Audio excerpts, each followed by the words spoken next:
Well, dear students, the author implied the literary device of dramatic irony in the story.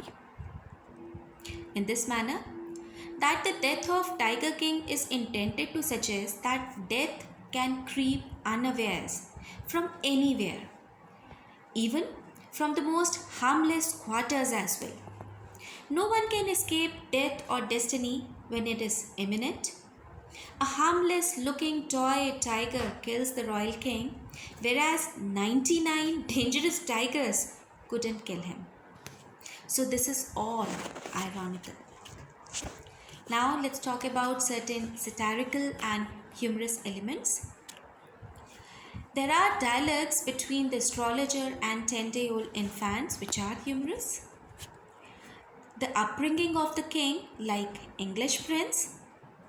Dialogue between Tiger King and the astrologer about the killing of 100 tiger. Episode of ban and punishment for tiger hunting. Dialogue between Maharaja and Diwan. Usage of words like harikiri, birth control by tigers, mouse hunt, mosquito hunt, etc. And dragging and pulling of tigers by Diwan. So these are certain satirical and humorous elements which have been used in the story. I hope that you all will go through the story at home, and later on when we'll have our live classes on Zoom app, then we can discuss, or whatever problems you have faced you can share with me. There are certain important questions. What was the miracle that took place in the royal palace? That we have discussed at the beginning. What was the prophecy about the death of the king? What was the prophecy? That a tiger will kill him. What did the Maharaja vow about the killing of the tiger? That he'll kill all 100 tigers. Why was it celebration time for all the tigers inhabiting Pratibandhapuram? How did Maharaja save kingdom from the clutches of British officers? These are the questions we have already discussed. From where did Diwan arrange 100th tiger? From Madras, we know it. Why did the Maharaja give 3-year exemption from the tax? He gave 3-year exemption from tax to a village where he thought that he can find 100th tiger. Why did Maharaja order Diwan to double the tax when he couldn't find tigers? He ordered his Diwan to double the tax. Why? Because he was hungry. What did the Maharaja order Diwan about the marriage? That he'll be marrying the princess of that state which has maximum number of tigers. Who took final revenge? So it was the toy tiger, a wooden tiger. What happened to Maharaja at the end? He meets his end. He gets killed by the wooden tiger. Comment on the ending of the story. That you have to do. Well, there are certain long answer type questions.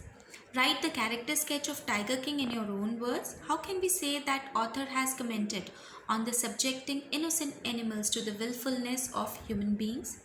The story is a satire on the conceit of those in power. Elucidate. This is very important question, dear children, and this is the question which is often asked in board exams also. Well, the conceit of powerful people is conveyed through the character of Maharaja, who tends to defy his fate. The Maharaja is a dictator and very autocratic, who used the entire state and staff to fulfill his eccentricities. The different methods that king employs to kill tiger is satire at such inhuman tendencies.